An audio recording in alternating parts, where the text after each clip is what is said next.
എല്ലാവർക്കും life today വ്ളോഗ്സിലേക്ക് സ്വാഗതം. ഇന്നത്തെ നമ്മുടെ സ്പെഷ്യൽ ഐറ്റം ഒരു കപ്പ ബിരിയാണിയാണ്. എല്ലും കപ്പയും അല്ലെങ്കിൽ ഏഷ്യാഡ് എന്നൊക്കെ ഇതിന് പറയും. വളരെ ടേസ്റ്റുള്ള ഒരു ഡിഷാണിത്. കല്യാണ വീടുകളിലൊക്കെ തലേന്നത്തെ ഒരു വിഭവമായിരുന്നു ഇത്.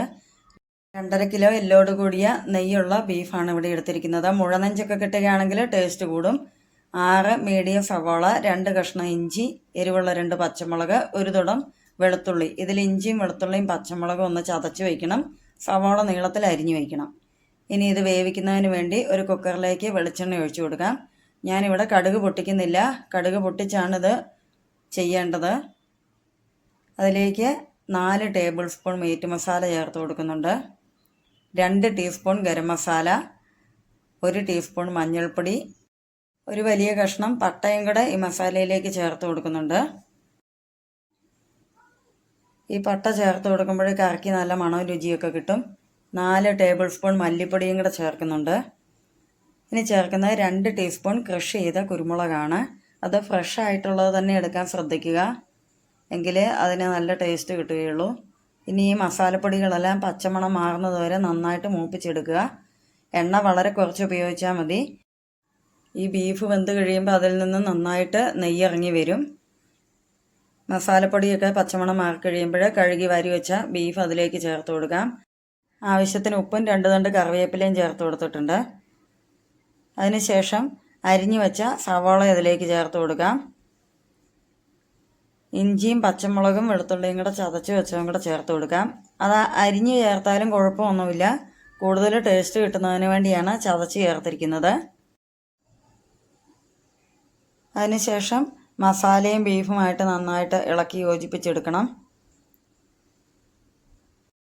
നല്ലതുപോലെ മിക്സായി വന്നതിന് ശേഷം ഇതിലേക്ക് 3 ടീസ്പൂൺ വിനാഗിരി ചേർത്ത് കൊടുക്കുന്നുണ്ട്. വിനാഗിരി ചേർത്ത് കൊടുക്കുമ്പോൾ ബീഫ് നല്ല സോഫ്റ്റായിട്ട് വെന്ത് കിട്ടും. ആ കറിക്ക് ഒരു പ്രത്യേക ടേസ്റ്റും കിട്ടും. ഇനി ബീഫ് ഏകദേശം ഒന്ന് നികന്നു വരുന്ന രീതിയിൽ വെള്ളമൊഴിച്ച് ഒന്നുകൂടെ മിക്സ് ചെയ്യണം. അത്യാവശ്യം ഗ്രേവി ഉണ്ടെങ്കിൽ കപ്പയുമായിട്ട് ഇത് മിക്സ് ചെയ്തെടുക്കാൻ സാധിക്കുകയുള്ളൂ. ഇനി മൂടി വെച്ച ശേഷം ഒരു 10 വിസിൽ വരുന്നത് വരെ വേവിച്ചെടുക്കണം. ബീഫ് വെന്ത് വരുന്ന സമയം കൊണ്ട് അരപ്പ് റെഡിയാക്കണം. ഒരു വലിയ തേങ്ങ ചിരകിയതിൽ നിന്ന് ഒരു പിടി തേങ്ങയും 2 എരിവുള്ള പച്ചമുളകും കുറച്ച് ചുവന്നുള്ളിയും കൂടെ ഒന്ന് ഒതുക്കി വയ്ക്കണം. അത് കപ്പയിലേക്ക് ചേർക്കാനുള്ള അരപ്പാണ്. ബാക്കി തേങ്ങ ഒരു ഉരുളിയിൽ അല്പം വെളിച്ചെണ്ണ ഒഴിച്ച ശേഷം നല്ല ബ്രൗൺ കളറാകുന്ന വരെ വറുത്തെടുക്കണം. തേങ്ങ വറുത്ത് അരച്ച് നമ്മുടെ കറിയിലേക്ക് ചേർക്കുകയാണ് ഞാൻ ചെയ്യുന്നത്. തേങ്ങ വറുത്ത് ലാസ്റ്റ് കപ്പയിലേക്ക് ചേർത്ത് മിക്സ് ചെയ്താലും നല്ല ടേസ്റ്റ് തന്നെയാണ്. നമ്മുടെ ഇഷ്ടം പോലെ ചെയ്യാം. തേങ്ങ ഒന്ന് തണുത്ത ശേഷം വെള്ളം ഒഴിക്കാതെ ഒന്ന് അരച്ചെടുക്കാം. കപ്പ ആവശ്യത്തിന് വെള്ളം ഒഴിച്ച് വേവാൻ വെക്കുക. ബീഫൊക്കെ വെന്ത് വന്നിട്ടുണ്ട്. അതിൽ ഒത്തിരി നെയ്യ് ഉള്ളതുകൊണ്ട് ഞാൻ അതിൽ നിന്ന് കുറച്ച് കോരി മാറ്റുന്നുണ്ട്. ഈ നെയ്യ് നമ്മുടെ ഹെൽത്തിന് അത്ര നല്ലതല്ല. കാര്യം ഇത് ചേർക്കുകയാണെങ്കിൽ കപ്പയ്ക്ക് നല്ല ടേസ്റ്റൊക്കെ കിട്ടും. ഒത്തിരിയുള്ള നെയ്യ് ഞാൻ കോരി മാറ്റിയിട്ടുണ്ട്. തേങ്ങ തണുത്ത ശേഷം മിക്സിയിലിട്ടൊന്ന് പൊടിച്ച് ഈ കറിയിലേക്ക് ചേർത്തിട്ടുണ്ട്. വെള്ളം ചേർത്ത് അരയ്ക്കുകയൊന്നും ചെയ്യരുത്. ഇനി ഇത് ഇളക്കി യോജിപ്പിച്ച് ഒന്ന് തിളപ്പിച്ചെടുക്കാം. ഉപ്പൊക്കെ ആവശ്യത്തിനുണ്ടോ എന്ന് ഈ സമയത്തൊന്ന് ചെക്ക് ചെയ്ത് നോക്കണം. ഇനി ആവശ്യത്തിന് മല്ലിയില അരിഞ്ഞതും കൂടി കറിയിലേക്ക് ചേർത്ത് കൊടുക്കാം.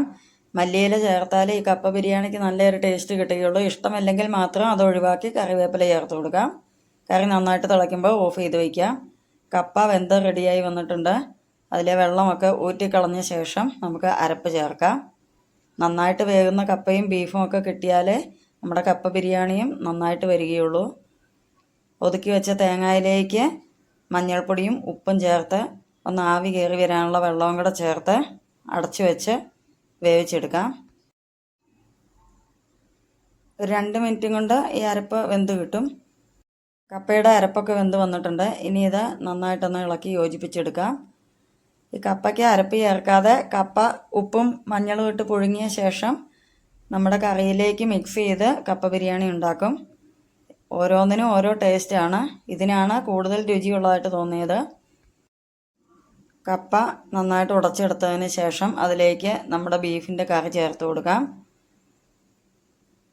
അത്യാവശ്യം ലൂസായിട്ട് വരുന്ന രീതിയിൽ തന്നെ ഇതിൻ്റെ ഗ്രേവി ചേർത്ത് കൊടുക്കണം. ഇല്ലെങ്കിൽ ഈ കപ്പ ഒരല്പം തണുത്താൽ കഴിക്കാൻ ഒരു ടേസ്റ്റും ഉണ്ടാകത്തില്ല.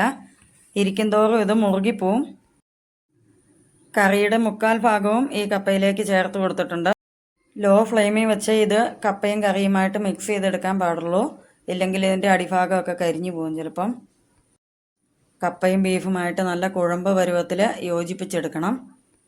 ബീഫ് കഴിക്കുന്നവരുടെയൊക്കെ ഒരു ഇഷ്ട വിഭവമാണ് ഈ കപ്പ ബിരിയാണി. അല്പം കൂടി മല്ലിയില ചേർത്ത് കൊടുക്കുന്നുണ്ട്.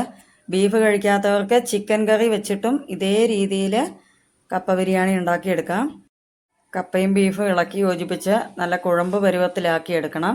എങ്കിലേ ഇതിന് നല്ല രുചി കിട്ടുകയുള്ളൂ. ഇനി നമുക്ക് ഫ്ലെയിം ഓഫ് ചെയ്യാം. ഈ വീഡിയോ ഇഷ്ടപ്പെട്ടെങ്കിൽ ചാനൽ സബ്സ്ക്രൈബ് ചെയ്യാൻ മറക്കരുത്. ലൈക്കും കമൻറ്റും ഷെയറും ഒക്കെ തരിക. പുതിയ നല്ലൊരു വീഡിയോയുമായി ഉടനെ കാണാം. താങ്ക്